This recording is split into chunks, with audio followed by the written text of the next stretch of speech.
Assalamualaikum, salam sejahtera. Anda kembali menonton Sarawak Decides bersama dengan saya Ghazali Zawawi. Masuk hari ini lebih kurang 2-3 hari saja lagi sebelum hari pengundian pada tanggal 18 Disember 2021, hari Sabtu ini untuk semua kita orang Sarawak jalankan tanggungjawab dan tugas masing-masing memilih kerajaan dan pentadbiran yang stabil untuk menerajui bumi Kinalang. Dan pastinya salah satu daripada 34 manifesto GPS adalah untuk membasmi kemiskinan di luar bandar terutamanya. Kalau kita lihat potensi tanah terbiar luar bandar dalam pembangunan seharusnya diberikan perhatian secara fokus. Caranya dengan merangka pelan pembangunan yang strategik bagi pastikan pembangunan sektor pertanian terutamanya sebagai penyumbang utama kepada ekonomi negara ataupun bagi mereka yang mempunyai keinginan untuk membangunkan tanah pusaka nenek moyang sebagai satu platform untuk mereka hasilkan produk dari luar bandar. Persoalannya, bagaimana kita nak kahwinkan antara pendekatan teknologi seperti ekonomi digital dan sebagainya dengan elemen serta kebiasaan tradisional yang menjadi amalan mereka. Lebih lanjut tentang bagaimana kita nak basmi kemiskinan di luar bandar, itu yang menjadi fokus kita untuk Sarawak Decides edisi kali ini. Tapi sebelum itu, ayo kita ikuti dahulu antara tumpuan yang perlu menjadi fokus utama pada jam ini. Haris, are you ready for News at 5? As ready as I'll ever be, guys. Over to you, Haris. Right, thank you, Ghazali. Hello there, you're now with me, Haris Zainuddin, and this is your TVS News at 5. Let's begin with our top stories for today.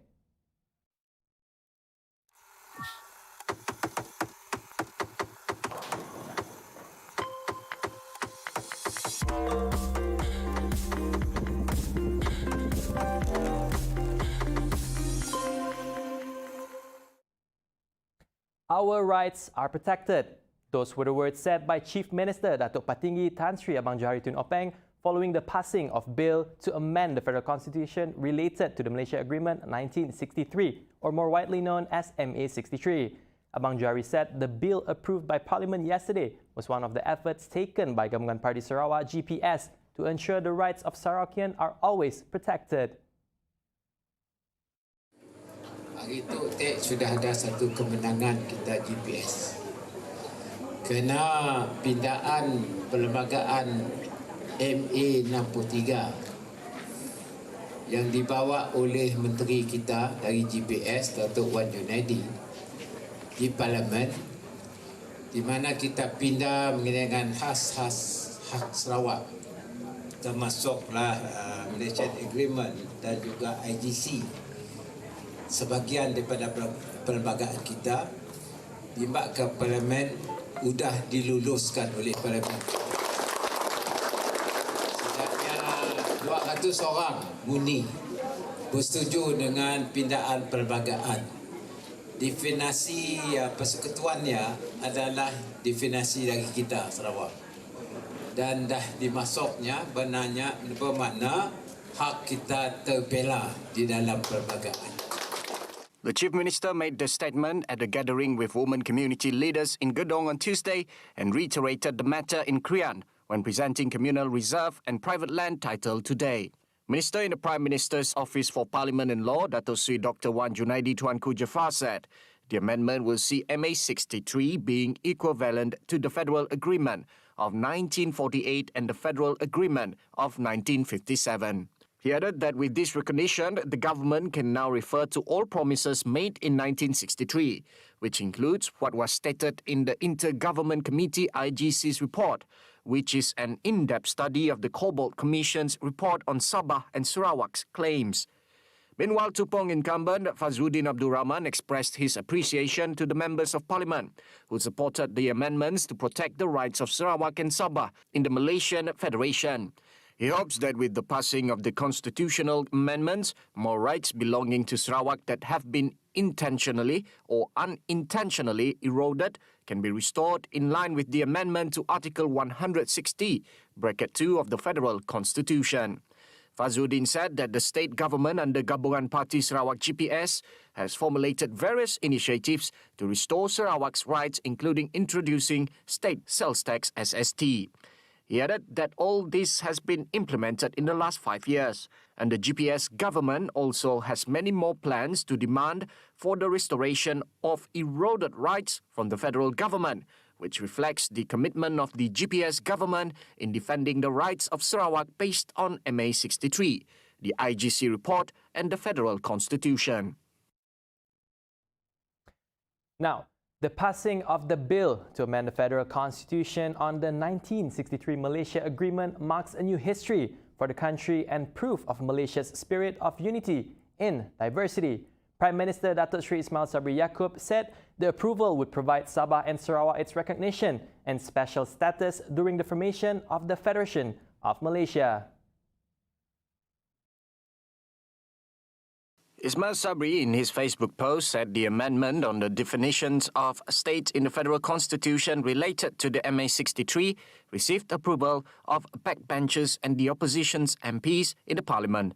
Yesterday, the Parliament passed the amendment bill to give recognition to the claims and special status of Sabah and Sarawak when they joined Malaya to form the Federation of Malaysia.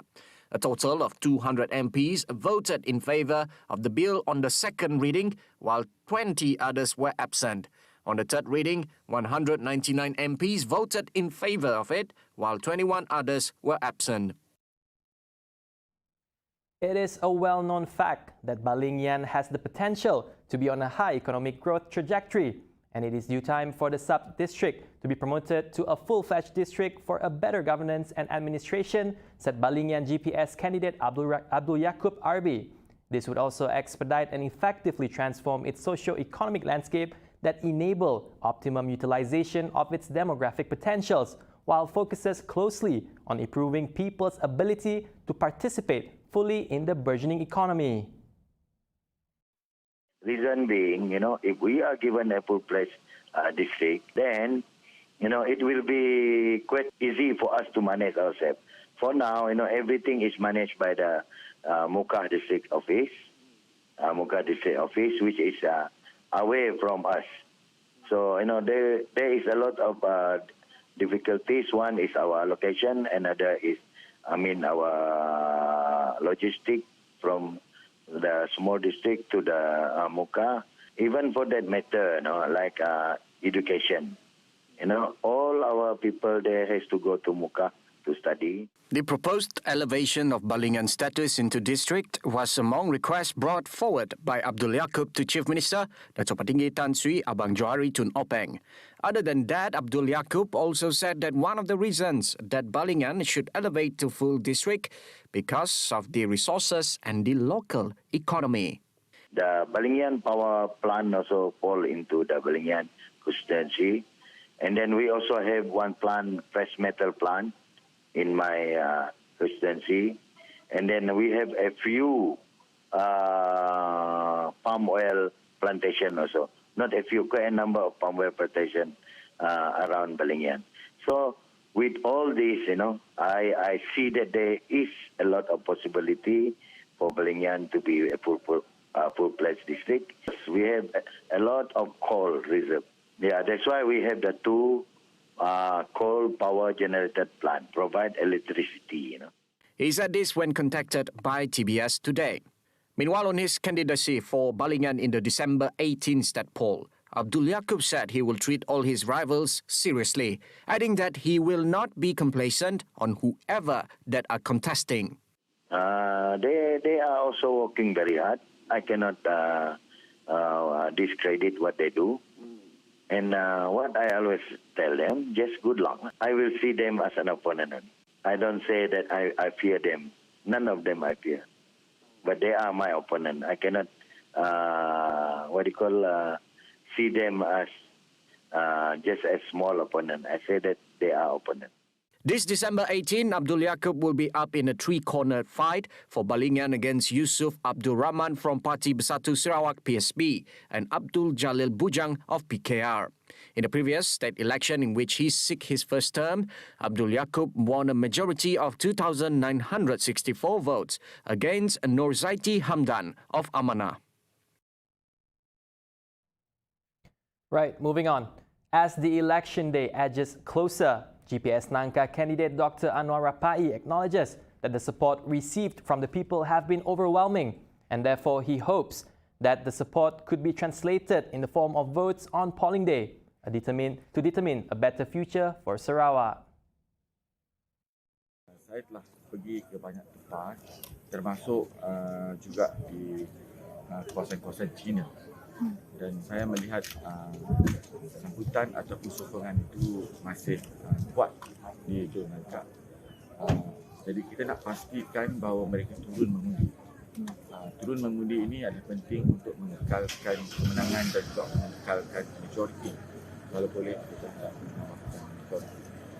Jadi sebab itulah apabila hari mengundi nanti adalah hari penting untuk kita melihat adakah kita mendapat kemenangan besar dalam Johor Nangka. Anwar says that a meeting with the party machinery will be held to encourage the people in the constituency to vote this coming December 18.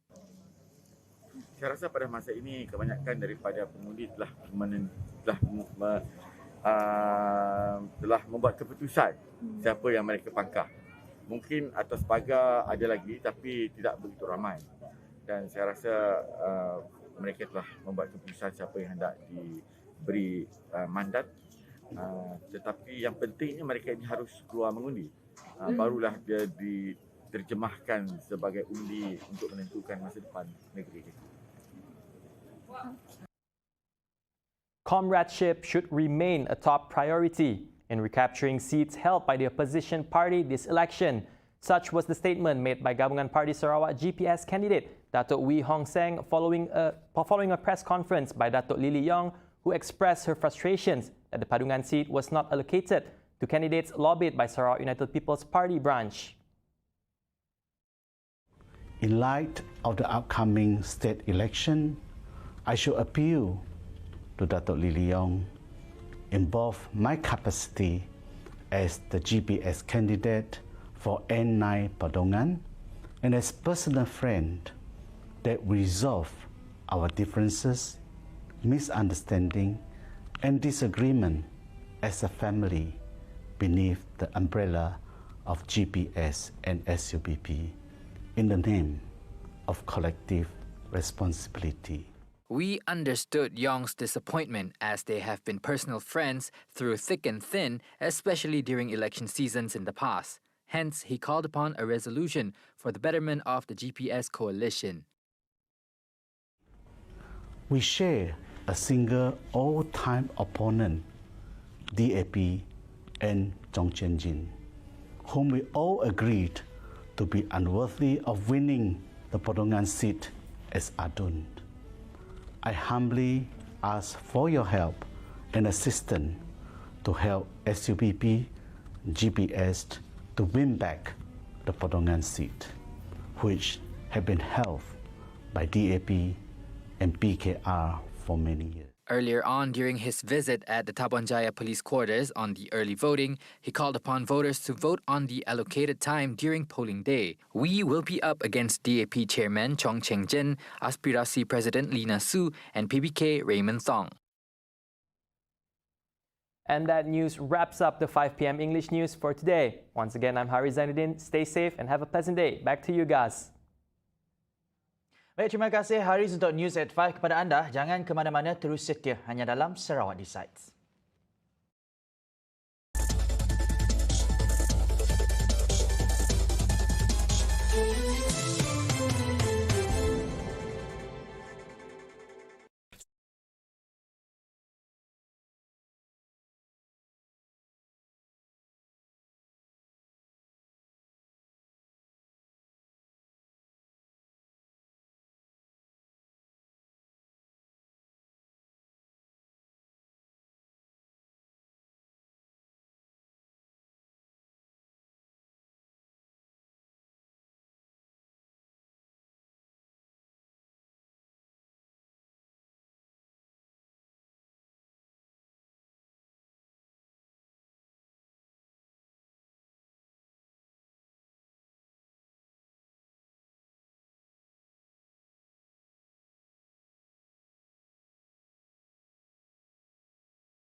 Sekarang kita beralih ke perkembangan di kawasan Dun Mulu. Pembangunan infrastruktur adalah sangat dititik beratkan bagi kawasan dun luar bandar seperti Dun Mulu. Oleh itu, Agensi Pembangunan Tanah Tinggi ataupun HDA telah ditubuhkan oleh kerajaan negeri dalam usaha merapatkan jurang sosioekonomi di Sarawak dan membasmi kemiskinan dengan memanfaatkan kepelbagaian biodiversiti di rantau ini. Penubuhan HDA sejak 2017 ini telah menjadi game changer yang banyak mengubah keadaan di kawasan luar bandar, khasnya di kawasan Baram. Keseluruhan peruntukan sebanyak 1.5 bilion ringgit telah diluluskan untuk melaksanakan 43 projek HDA di bawah Lembaga Pembangunan Koridor Wilayah ataupun RIKODA, dengan jumlah tersebut dibahagi dua kepada Dun Telang Usan dan Dun Mulu yang masing-masing memperoleh 750 juta ringgit setiap kawasan. Peruntukan tersebut digunakan untuk melaksanakan pembangunan yang merangkumi pembinaan jalan, bekalan air bersih dan elektrik dalam tempoh 2 tahun. Antara pembangunan yang telah dirasai oleh penduduk di Dun Mulu kini ialah pembinaan jalan raya berjumlah 244 juta ringgit.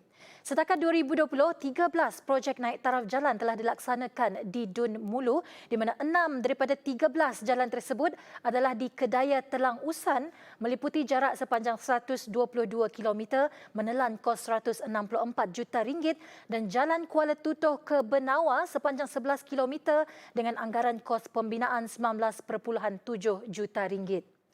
Selain daripada pembinaan jalan raya, rumah-rumah panjang yang termasuk dalam pelan pembangunan HDA ini juga akan menerima bekalan air menerusi bekalan air alternatif Sarawak ataupun SAWAS dan bekalan elektrik 24 jam menerusi skim pembekalan elektrik alternatif luar bandar SARES. Setakat 2020, sebanyak 100 lebih buah rumah panjang di sini telah mendapat bekalan elektrik 24 jam berbanding 11 rumah panjang dan kampung yang kini sedang dalam proses mendapatkan bekalan elektrik untuk tahun 2021. Selain itu, loji rawatan air Bario yang dibina di tapak projek Pak Umur Bario juga bakal menyelesaikan masalah yang dihadapi oleh penduduk di 12 kampung di Bario. Loji yang dibina sejak Mac 2018 ini bakal membekalkan kemudahan air terawat kepada penduduk-penduduk di Bario menggunakan air dari sumber sungai terbesar di Bario, iaitu Sungai Depur. Dun Mulu memiliki banyak sumber untuk dibangunkan, terutama dalam industri pelancongan. Oleh itu, Kerajaan Sarawak pada tahun 2021 merancang untuk membangunkan Mulu dengan membina sebuah kawasan perbandaran baru dikenali sebagai projek pembinaan Bandar Mini Mulu. Bandar Mini Mulu ini bakal dilengkapi dengan pejabat-pejabat pentadbiran kerajaan negeri dan persekutuan. Pembinaan Bandar Mini Mulu di bawah pentadbiran daerah kecil Mulu ini bertujuan untuk merangsang pembangunan serta kemajuan dalam pelbagai aspek, khususnya dalam sektor pelancongan. Dan bercakap mengenai sektor pelancongan, di Dun Mulu, salah satu tempat pelancongan yang terkenal di sini sudah semestinya Taman Negara Gunung Mulu. Umum tahu, pada tahun 2000, Taman Negara Gunung Mulu telah diisytiharkan sebagai tapak warisan dunia oleh UNESCO dan merupakan taman negara terbesar di Sarawak. Ia meliputi kawasan kira-kira 529 km persegi dan memiliki bentuk geografi yang unik, terdiri daripada gua batu kapur, lingkaran air yang jernih serta dilitupi hutan dara tropikal. Ruang dalaman Gunung Mulu ini dikenali sebagai Sarawak Chambers. Ia merupakan ruangan gua terbesar di dunia yang boleh menyimpan sehingga 40 buah pesawat besar di dalamnya. Untuk ke sini, pengunjung boleh menaiki pesawat dari Miri dan terus ke Taman Negara Mulu, atau bagi mereka yang ingin merasai pengalaman menggunakan jalan lain, bolehlah menggunakan perkhidmatan bot ekspres dari Kuala Baram, Miri ke Marudi dan kemudian ke Taman Negara Mulu. Bayaran masuk ke Taman Negara Mulu adalah sebanyak RM10 sahaja. Antara penempatan yang terletak berdekatan dengan Taman Negara Gunung Mulu ini ialah Kampung Batu Bungan. Jumlah penduduk tempatan di sini hanya sekitar 2,000 orang, terdiri daripada etnik Berawan, Tering dan Penan. Ini pula merupakan salah satu tarikan alam yang kita nak bawa masuk, nak kongsikan kepada anda ke set kita sekarang ini. Sekawan kelawar yang anda boleh lihat di salah sebuah gua di Taman Negara ini iaitu Gua Rusa. Untuk pengetahuan anda, terdapat 12 spesies kelawar atau bersamaan dengan lebih 3 juta kelawar terdapat di Gua Rusa ini. Menjelang senja, kelawar-kelawar yang berlindung di dalam gua ini akan keluar dari pintu masuk gua membentuk kawanan kelawar yang terbang tinggi dalam formasi ular menyusur di dada langit. Terletak 5 minit dari Taman Negara Gunung Mulu ialah Mulu Marriott Resort and Spa. Tempat ini merupakan antara penginapan pilihan pengunjung yang datang untuk menikmati keindahan alam di Mulu. Dalam usaha untuk mempromosi sektor ekonomi dan pelancongan terutama di Taman Negara Gunung Mulu ini, Kerajaan Sarawak pada April 2021 telah mengumumkan untuk menaik taraf kemudahan internet di keseluruhan bangunan Mulu Marriott Resort. Usaha telah dilaksanakan untuk mendirikan menara di lokasi yang mempunyai isyarat yang stabil mengambil kira keadaan geografi Mulu yang berbukit bukau. Inisiatif ini untuk pengetahuan anda adalah sebahagian daripada usaha Kerajaan Sarawak dalam Pelan Tindakan 2018 sehingga 2022 di mana Sarawak akan memiliki sekurang-kurangnya 1,200 menara komunikasi untuk meningkatkan kadar penembusan jalur lebar antara luar bandar dan bandar menjelang 2022. Inilah dia sedikit sebanyak yang dapat kami kongsikan mengenai DUN N78 Mulu. Lain-lain perkembangan bagi DUN Sarawak akan kami kongsikan kepada anda di episod seterusnya. Dengan itu, tonton kami di TVS saluran 122. Saya Syira Abang Mansur untuk Sarawak Decides. Itu dia laporan ringkas mengenai DUN N78 Mulu. Seterusnya, penonton kami juga ada failkan kepada anda senarai calon yang akan bertanding untuk beberapa kawasan DUN kerana kalau kita lihat masuk hari ini lebih kurang 2-3 hari sahaja lagi sebelum hari Sabtu untuk kita mengundi. Jadi, pastinya kami bawakan kepada anda senarai calon dari N1 hingga N20 dari Opar hingga Tarat. Kita saksikan.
Baik, itu dia senarai calon yang mewakili parti politik masing-masing untuk kerusi DUN N1 hingga N20. Seterusnya, kita nak bersama dengan rakan setugas Douglas bawakan kepada anda perkembangan mengenai majlis penyerahan projek hospital baru Sri Aman Sarawak. Silakan Douglas.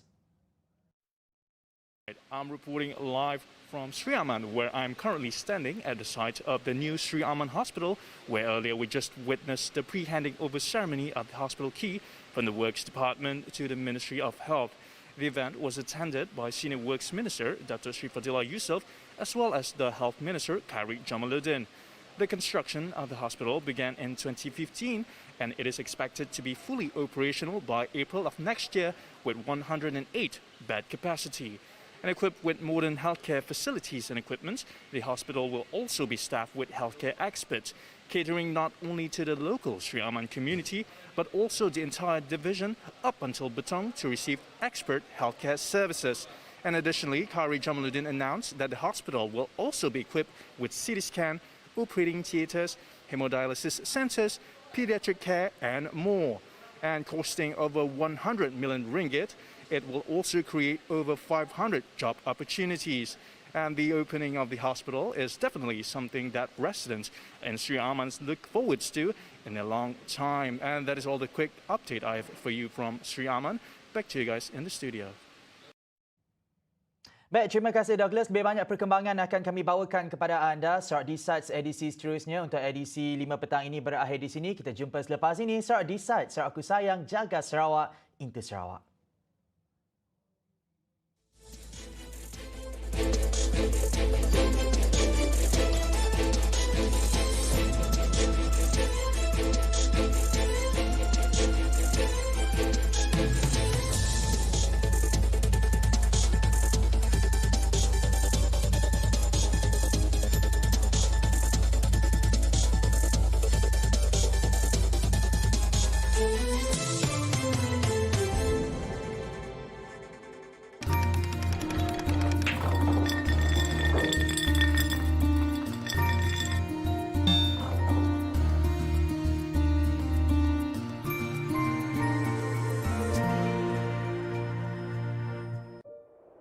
Originated from the Bungo Mountain